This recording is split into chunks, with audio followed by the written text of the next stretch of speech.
Welcome, everyone. This is a second information session for the 15th annual First Nations launch competition, be held next April in 2024 out here in lovely Kenosha and Kansasville, Wisconsin. Hopefully no rain. Hopefully to be lovely spring weather. So as we get going, there we go. So just to start off, there's a lot of people behind the scenes that you may or may not know that also help have this competition run. Just to run through them quickly, from the Wisconsin Space Grant Consortium team, we have Kevin Crosby, our director, Christine Bowles, the assistant director, myself, Rob. We also have Megan Goller, who helps with our reimbursements, and our amazing Connie Engberg, who assists with everything. And then from the admin team, we have Frank on the line. I'm not sure if Mark will be able to join us, but he might in a little bit.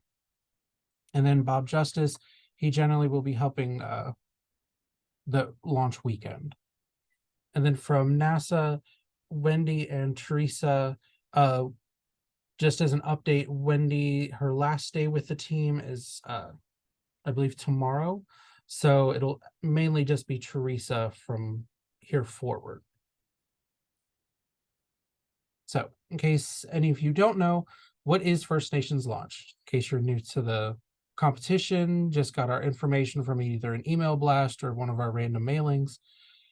First Nations Launch is a competition offered to tribal colleges, Native American serving non-tribal institutions, or active ACES chapters. And it ends up requiring teams of undergraduate students to conceive, design, fabricate, and compete with high-powered rockets. And we put restrictions on the motors and some of the dimensions of the rockets so that the focus will end up being on specific aspects of the design. So for example, this year it's a payloads focused of the competition. So Moon and Mars will be having challenges focused on the payload component. Gateway every year is more of a entry point to the competition, so it leads the team through a dual deployment rocket build. That way they get the experience and knowledge needed for the following year to return and compete as a Moon or Mars team.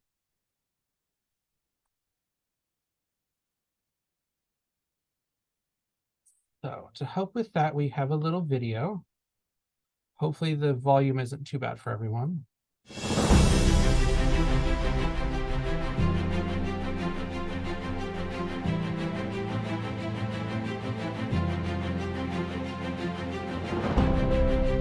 The First Nations launch has been just an amazing opportunity for me. The whole goal is to design, build, and fly a rocket. We launched our rocket earlier this day, and it was really exciting. No matter what team they're on, everyone works together. The camaraderie that's built among the teammates and the team members, students, advisors, grad students, undergrads. Launching our rocket for the first time was exciting. I didn't know what to expect, so just watching it up in the sky and being able to hear it was just amazing.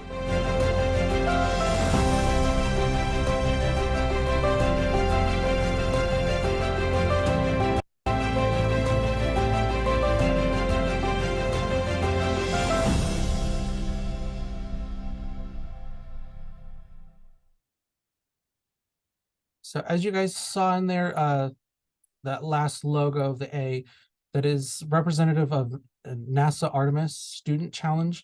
So we are one of a select group of competitions that NASA hosts that is meant to be one of the flagship competitions that and programs that they run. So be proud that you guys are competing in this. It's well known, and people all the way up at headquarters, NASA in Washington, are paying close attention to the competition and the amazing results that you guys keep putting forward. So what are we all working towards? Just a quick overview of the schedule for launch weekend. I know this feels so far away, but the dates will be coming up on us quicker than you'll imagine. So Friday we'll be at Carthage College. We'll go through a nice little open, like a welcome breakfast, go over some key points for the weekend's logistics. We'll have a rocket fair, a motor build workshop. Last year we were able to have an assortment of 4 or 5 breakout sessions, so we'll trying to keep it, a variety of them every year. Excuse me. And then, of course, all final safety inspections will be done that day. And then we'll cap off the evening with oral presentations. Launch day will be Saturday out at Richard Bong Recreational Area. It's about 30 to 40 minutes away from the campus, but we'll be out there from about 9 till about 3. And then we'll come back to the college in the evening around 6 for a closing banquet with the awards that we can determine at that time. We'll have them all announced and awards given out. Excuse me. And hopefully we won't have to use it. We didn't last year, even though we did have a mini monsoon, but that Sunday is also our rain date. And if there are certification launches, we sometimes will use that Sunday for it if we can't sneak them in on Saturday. But Frank is our range official, so he would let us know if we can sneak them in on that Saturday or if they would need to be on Sunday. So what comprises the competition? We have 24 NASA sponsored teams, and the little asterisk there on the international, we've recently been getting more engagement with Canadian teams, and we are thrilled to have them. But due to budget requirements and different rules with NASA, we're unable to fund them. So those are sort of additional spots on top of that 24 that we hold for American teams.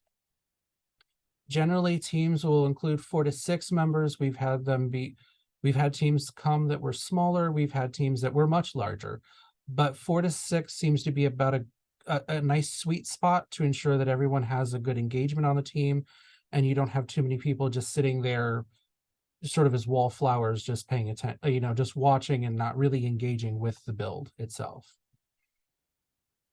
So for the Moon and Mars challenges, those would be our medium and hard difficulties, if you want to go with video game lingo. The NOIs are due in just under 2 weeks. We still have room in case you guys would like to get those put in. The proposal and preliminary budget will be due in early December, but we'll do a kickoff meeting. I do apologize, that date is wrong. October 31st will be the kickoff meeting. I'll make sure this is updated. Gateway, December 18th for the NOI. It's a easier challenge, and as the teams are going through just mainly a kit build, they only really need 1 semester for it. So the proposal and budget will be due mid-January, with our kickoff being early January. Again, that date's also wrong. I apologize. I thought I caught these all when I was going through this morning. January 9th is that kickoff. But as we send out award documentation, it'll include all of those major milestones, and we'll make sure that it's included in there, like in the email, for when the kickoff is and how to connect. So in addition to that, I know some of you have participated in this in the past, but our Launch to Learn workshop, we will have one coming up in just a few weeks, November 4th and 5th, for the in-person at Carthage. We still have room available if you guys would like to apply. The QR code shown on the screen will take you to that website where the registration form is located at. Just know that in order to be considered for the workshop, your team does have to have a notice of intent in. So that would go even with the gateway teams. You'd still have to get the NOI in, but it's a basic information just to get that started. Our virtual workshop will be in January, and that one we can host more participants since it's at your schools. In case you would like to have additional people beyond the 3, you can put in the form, let us know, and then we can work with you on securing extra rocket kits for that. A major thing this year, for any returning participants, you'll would have heard seen lots of emails about this last year. It is a big push from NASA that everyone is registered in the NASA STEM Gateway. You do not have to apply for FNL through them. You just need to have an active profile. So as you apply for the FNL program, we have the links over to the NASA STEM Gateway and then we have an walkthrough within the competition handbook that'll guide you through it. But it is pretty much just like with many sites, you just be setting up your information, school affiliation, basic information. It shouldn't take too much time.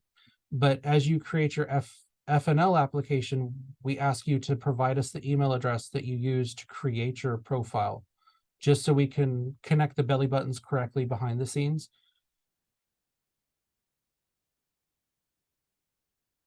Now into the fun meat of it. So the 3 challenges. Gateway is our easy challenge. So as I said, it's having a team go through and build a dual deploy rocket. We have 3 different options this year, all from Lock Precision. You can always add on extra stuff, but this is a good way just to make sure your team has that basic core rocketry knowledge that you can build on in the following years to compete in Moon and Mars.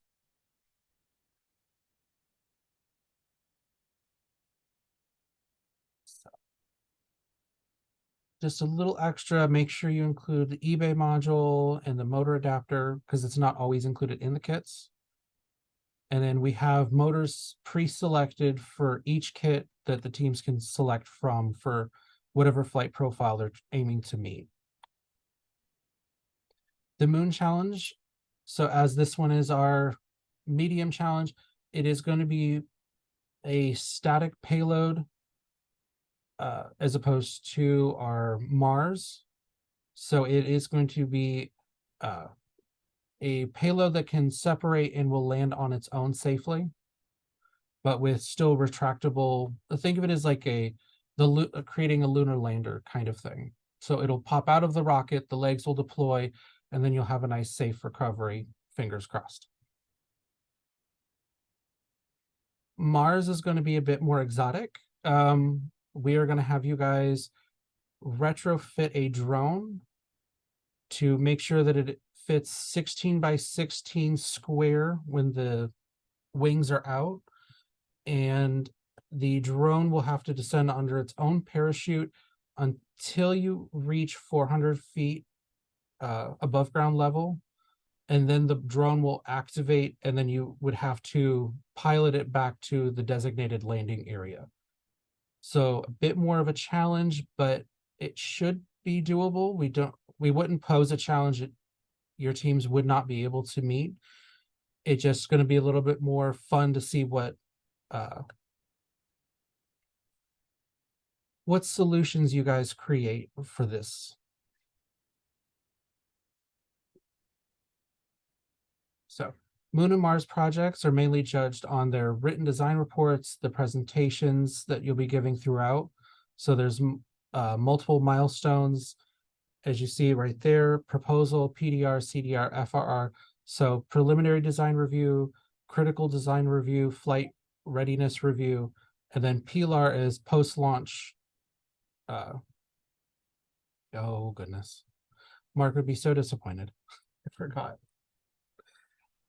But of course, assessment report. Okay. Thank you, Connie. And then of course, we always encourage it, but it isn't required. But we always encourage that teams conduct outreach efforts within their local communities.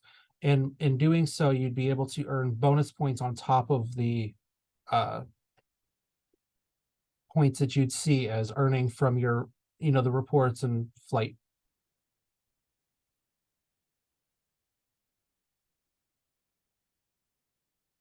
So WSGC will provide marketing and recruiting materials. We have the workshop option. Each team is awarded up to $4,000, and then additional travel funds may be applied for if you are outside of the central time zone. So as you go further east or further west, additional funds could be secured. We'll always make sure you guys have report feedback at least 1 week before your next report would be due, so you guys can address any concerns that were brought up by the judges. We'll be sending out a low-powered rocket, so think like Estes style, to be able to do a demo flight. Make sure that you have some of your calculations correct and simulations are within reason. We will provide one motor and the casing at the competition. Ejection charges, hotel accommodations. We handle up to 3 rooms at the competition hotel. Additional rooms can be handled on your team if you need extras. If you need extra funds, we always suggest reaching out to your local state space grant, as they may have additional funds that could be used in conjunction with the competition. And then throughout the launch weekend, we do provide most of the meals, since we do have you sort of wrangled and contained on campus or out at the launch site. So we do provide stuff. And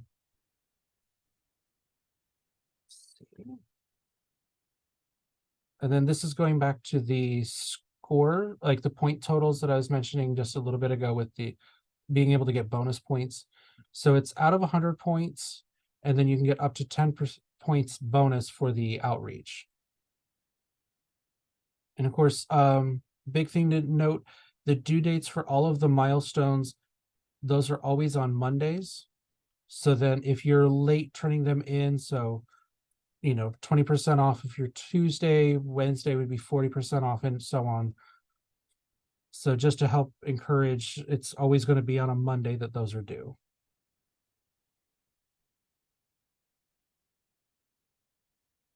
So the design reports, they might be intimidating, but they are meant to help you guide you through the design process. They'll always build on each other. So as you do one, the CDR will go into the flight readiness. Like, they always build on each other. You don't have to make a brand new report each time. We have report templates, presentation templates, all on the website.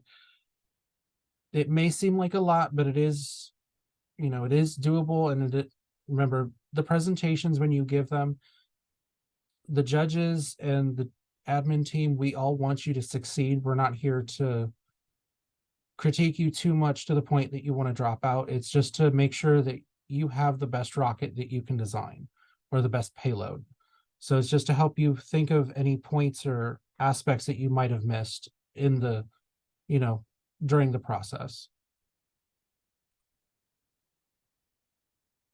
I won't go through all of this, but this is available on the website, and it's also in the handbook. Some of the dates you may want to verify, but they should be valid for the most part.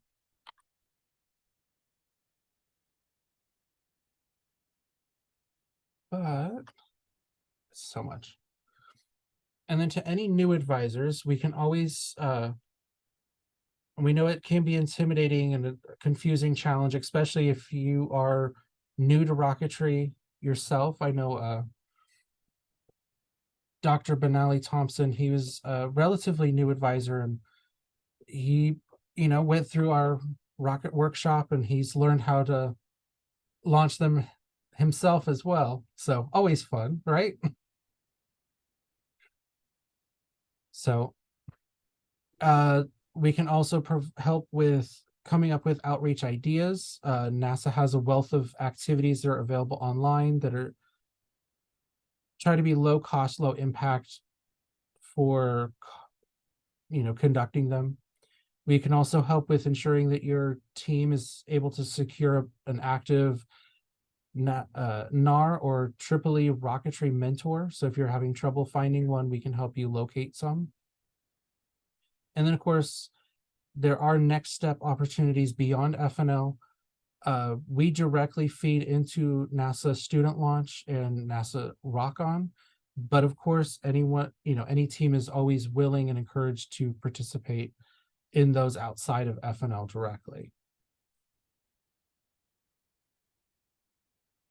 We have a wealth of resources available on our website, including video webinars from prior years. And as we have all these new webinars done this year, the videos and PowerPoints will also be uploaded.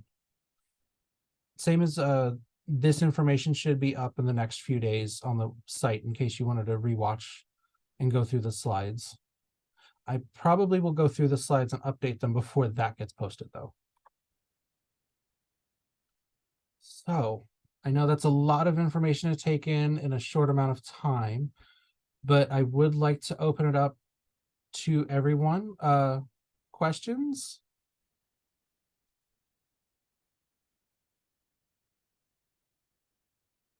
Or else I'm going to start calling on people. Hello. Yeah, I had a question. Yes. Can you go into detail about the drone certification, like for the pilot? Oh, so it is we've been trying to verify that because that is a new, drones are brand new for us to include them. So we know that there are a few different FAA regulations that we're working within. Within the handbook, we do have links to it, but in general, there is, let me pull it up. Probably safer for me to pull it up for you and give you the exact answer. But there are two different certifications you can have. One is a full-blown drone pilot license. I don't believe you need that one for the competition. I believe if you do the easier, of course it's not. I should have known you were going to ask. What's it called, Mark? You're referring to the trust certification? Yep. Yep, versus bar 107 certification. There we go. So it's Appendix E within the competition handbook. So there's a pilot certification and then there's the trust certification. If I remember correctly, Mark, it was everyone will need to have trust. Not everyone will need to have the full-blown pilot certification, correct? Yes, and then your drones will also need to be registered. That's just the operator. Trust certification is free to do, so we'd encourage anyone on a Mars team to complete it. And then the drone registry, like to register your drone, that's only a $5 cost for 3 years. So at least it's not too bad.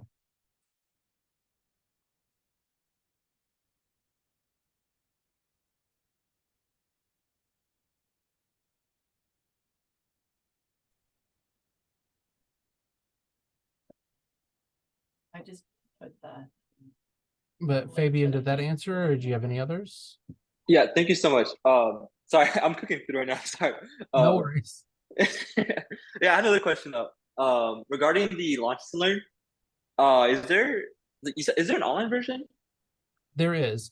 That one's held Okay. in January, but it's the same Yeah. registration form for both. So if you'd like to, you can put in your you can put in the registration now and just list that you'd want to participate in the virtual one.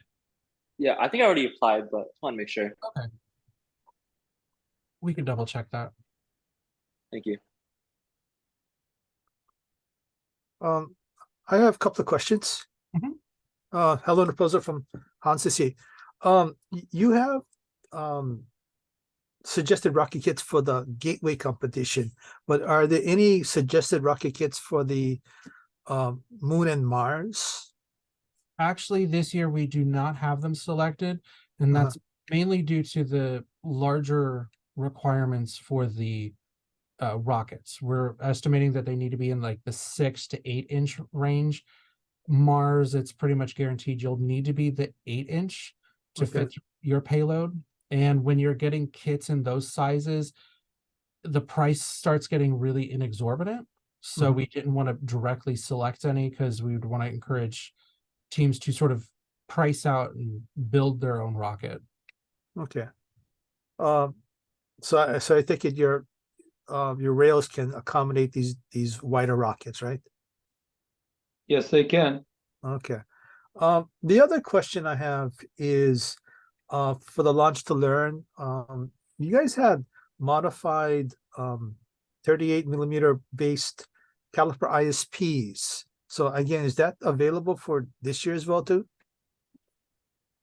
Yeah, 38 millimeter for the caliper ISP, yes. Okay. Is it possible to pick them up from Lock Precision directly? I mean, if so, what do I tell Lock Precision that I want this particular version because they're not in the catalog. Right. You'd have to ask him for the Frank special. Okay, thank you very much. Yep.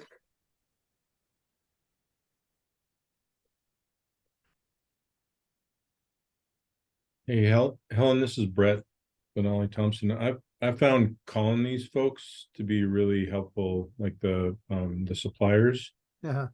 just to talk through what they, because they don't have everything on the website or the catalog. Right. Okay. Yeah. Okay. Thank you.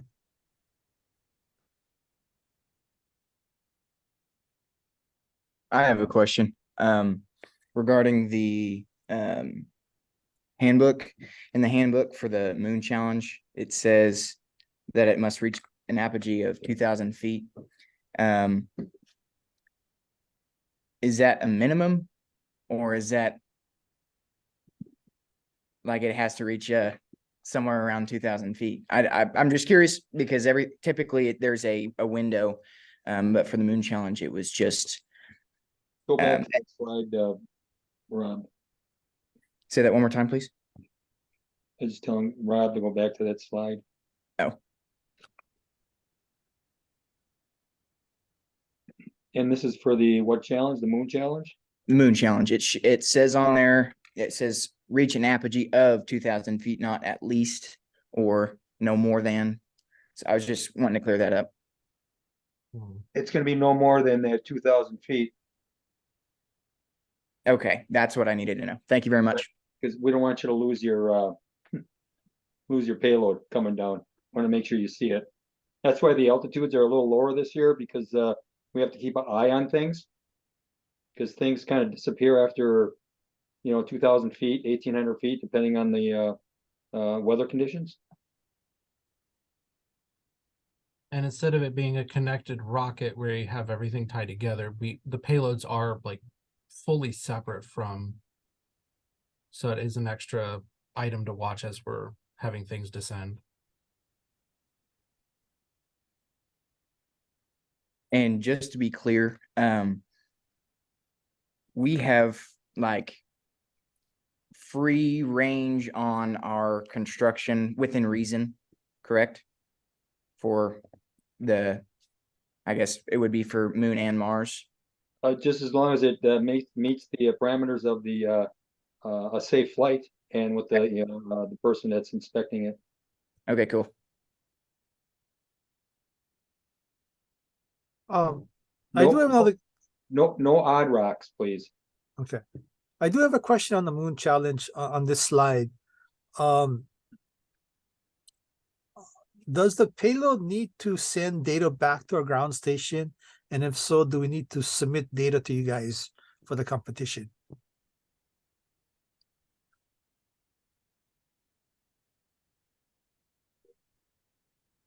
I haven't critiqued the moon challenge parameters. I believe all you need is a locating device on the lander. Okay. No, there's no data collection, no data submission. Okay, but the GPS and the camera, anything that's required on board is for your own benefit. Right. Okay. All right. So but we got to have a camera, or can we decide not to have the camera? I think the camera's required. Okay. It's a requirement. Okay, and is it taking videos or we have an option of taking photos like every half a second or Yeah, or you can whatever? do, yeah, it doesn't need to stream, doesn't need to be a streaming camera. Okay. All right. Okay, thank you.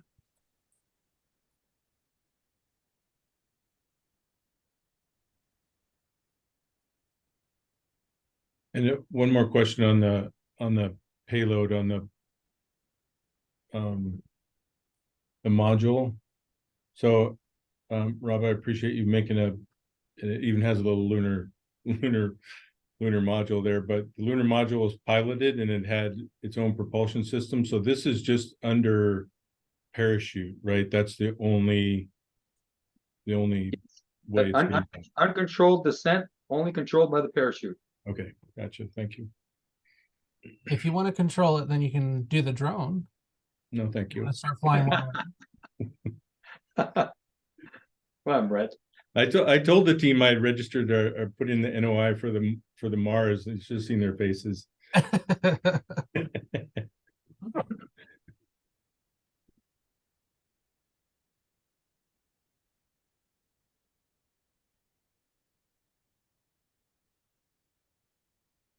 Anyone else?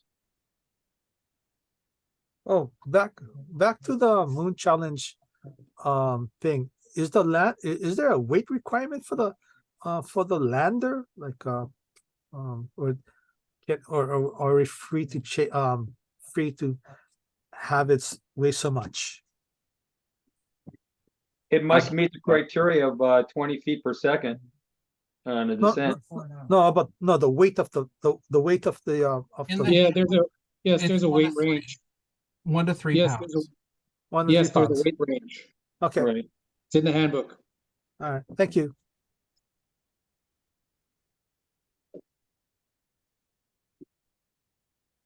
Yeah, Robert, might be helpful too, just to mention something that was good for me to know last year is that if there are things on the website that don't jive with the handbook, that you can tell me if that's true again this year, that the handbook is the final say.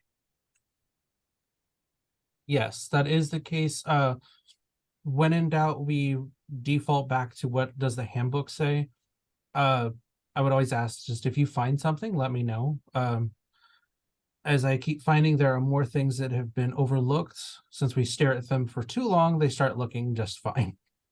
So just let us know, but when in doubt, go by what the handbook says. But thank you for bringing that up, Brett. One of those new advisor moments.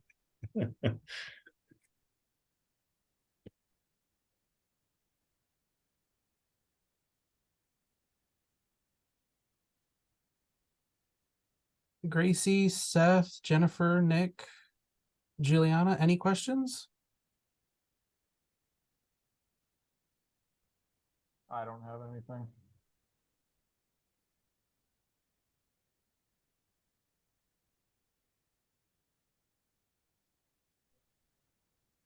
Right. None others? Hello? Yes. Oh, sorry. I couldn't get my mic working for a moment. So I had questions as far as the overall budget for the rocket. Would we be able to stay under that budget if we were to have like materials donated, if we were going to fabricate our own rocket tube? Sneaky, huh? Yeah, I'd say just put a fair market cost. If you guys are using donations for like raw materials, put something in there. Don't just call it zero. It's Right, kind of just keep the playing field equal, right? Okay, so could we could have it annotated on the budget analysis, but Yeah. then just also annotate that it is donated? Yeah. Is there a limitation on how much we can have donated? I mean, what's cost on a rocket going to be? 500 maybe, you know, if you guys get everything donated, right? Right. Yeah, I guess I hadn't thought about that. Yeah, you should be fine. Okay. I guess we could review that during the presentations. And if it's deemed that we are reaching an unfair amount of donations, could it be addressed then? Yeah, we'll review it in the proposals and such as we go. Okay, because right now we're kind of tossing around the idea of just purchasing the 8-inch tubes and building an entire 8-inch diameter rocket. But we're also exploring means of like getting scrap pieces of fiberglass donated to try and manufacture our own. But right now we're still in the proposal and the planning stage, so we're trying to determine manufacturing time, if everything goes well, versus getting an actual tube and just being able to move from there. Those are good trades to undertake, and make sure you put all those details in your proposal. So don't just reduce down to one, put all options in your proposal. Okay, so have all options annotated, make sure that every avenue that we plan to explore is put down. Okay. Yep. All right. I guess one other thing that we had cross was if we were to build the rocket tube 8 inches all the way through, what kind of what should we look out for in terms of like the motor mount, the motor retainer, and mounting the fins? Like what considerations should we take into account that we're not considering right now? I would definitely keep the motor mount tube as a COTS tube, and then build around that. Okay, so I could potentially, because I think we're looking at a 75 millimeter motor mount tube, and trying to find ways to see if we can either 3D print a jig or other ways to make sure that our fins are mounted securely to the motor tube through the rocket tube.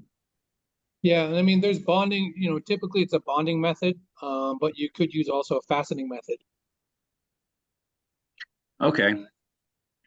All right. And then just so one big question we had at our last meeting was, how difficult do you think it would be to create our own 8-inch diameter nose cone? That's something we had looked into, but we're kind of unsure at this point, or if we should just look at purchasing a COTS nose cone.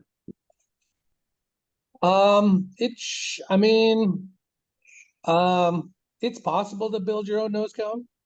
It kind of just depends on quality, really, and not so much strength. I mean, the nose cone's just sitting there under compression, right, on the way up, and not so much load on the way down.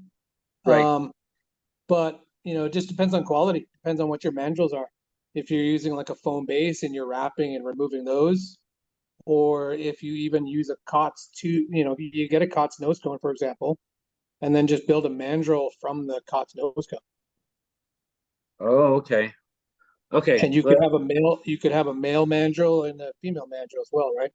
So you could lay up the outside of internal mandrel, or you could lay up 2 shells of an external mandrel. Okay. All right. Yeah, I'm gonna write that down. I think we have another rocket team meeting on Thursday. Thank you, Mark. I really appreciate that feedback. And then I'd suggest also scaling, right? So don't start with the 8-inch right away. Make sure you guys can do it, safely and properly on a smaller, 4-inch, for example, and then scale it up. Okay. Yes, please simulate all your moves. You're going to be devising your rocket to fly by at that altitude, please. Can I make a suggestion for Joshua? Yeah, what's up? Well, I was just saying that another way you could do it is 3D print a mold and then just fold fiberglass around that, which is kind of similar to what Mark was getting at. But using a 3D printer, you can, instead of having to go out and buy a whole kit, you can just put the nose cone out and then in sections and then form it that way.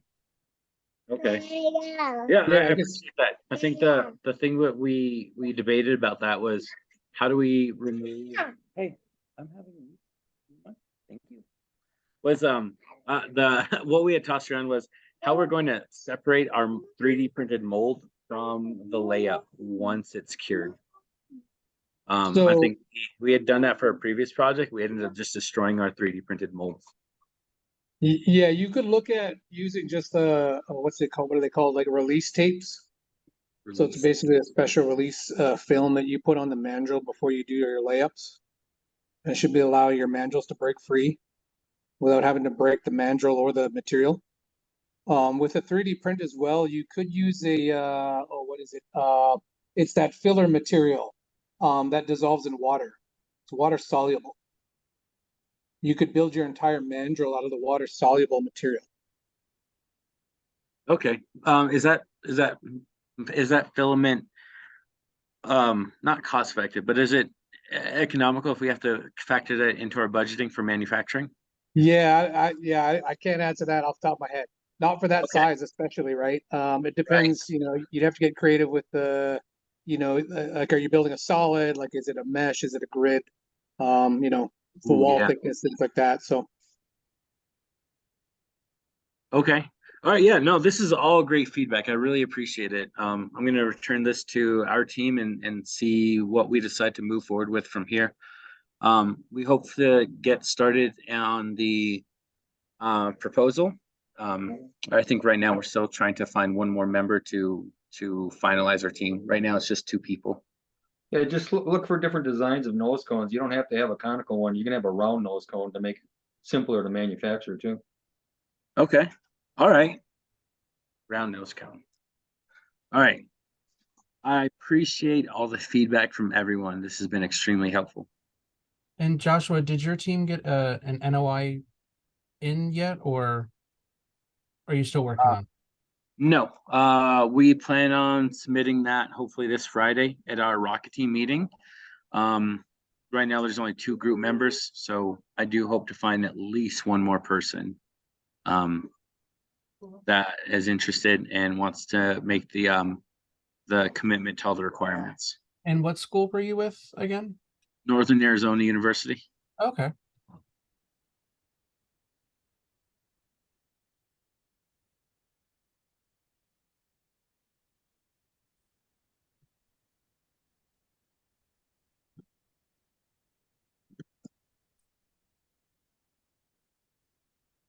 So Rob, I just threw that question on there. What the information needs to be the same on our WSCG profile and our NASA STEM gateway profile? We just need to know what email address you use to sign up in the gateway system. Okay. That's how we can locate, like we can locate you and then like tie you to FNL for the year, is through that. So But just the email that to, information can be, different between both. but I would just figure, email. Sorry, go ahead. no, I figured most information would be the same between, but just so we can identify the correct person. Okay, yeah, except if it's me, because I noticed that I did register a different email. So just email you that information? Yeah, we can update that in the system. Okay, thanks. Thank you.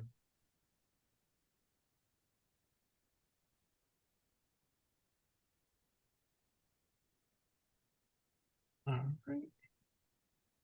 All great questions.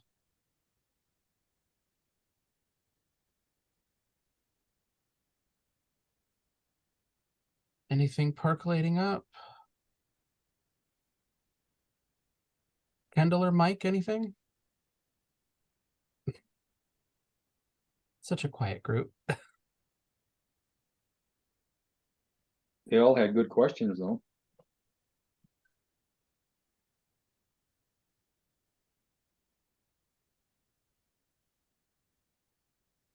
So again, just a reminder, the first NOIs are due by the 20th.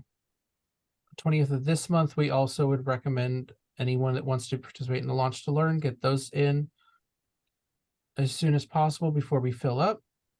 But we still have some space for the in-person.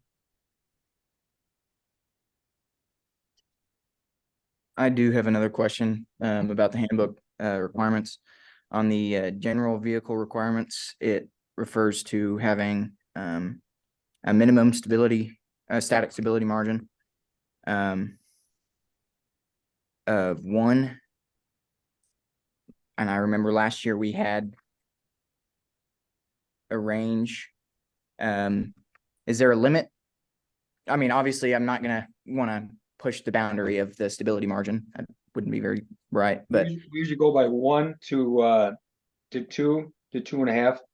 1 to 2.5. Yeah, depending, if it's gonna be a windy day and you have a rocket that's 3 or 4, it's not gonna fly very straight. You're not gonna. Yeah, achieve I just altitude. wanted to, Yeah. because if we decide to do a rocket with a transition payload section that's actually larger than the rest of the body, that will affect the stability quite a bit. So I just wanted to clarify that. Thank you. Got it.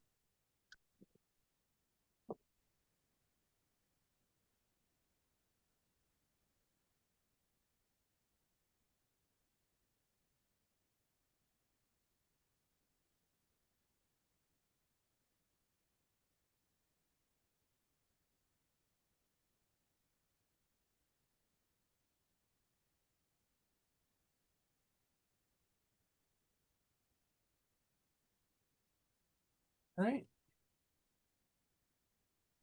And Brett, I agree. It'll be interesting to see what designs everyone comes up with. Be fun just watching all the drones flying around.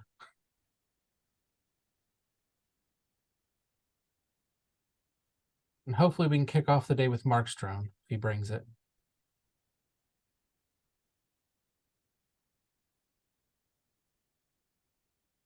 But otherwise, if you guys have any other questions, feel free, email us. We'll be happy to answer. So feel free to reach out to us with any questions along the way. Don't hesitate. Big thing is we want you guys to have a fun competition, but we don't want you guys to struggle overly hard for no good reason. Some banging your head against the wall is expected with engineering, but not too much. But all right. So if there are no other questions, I want to just thank everyone for joining us today and look forward to seeing you on competition weekend. So thank you for joining us.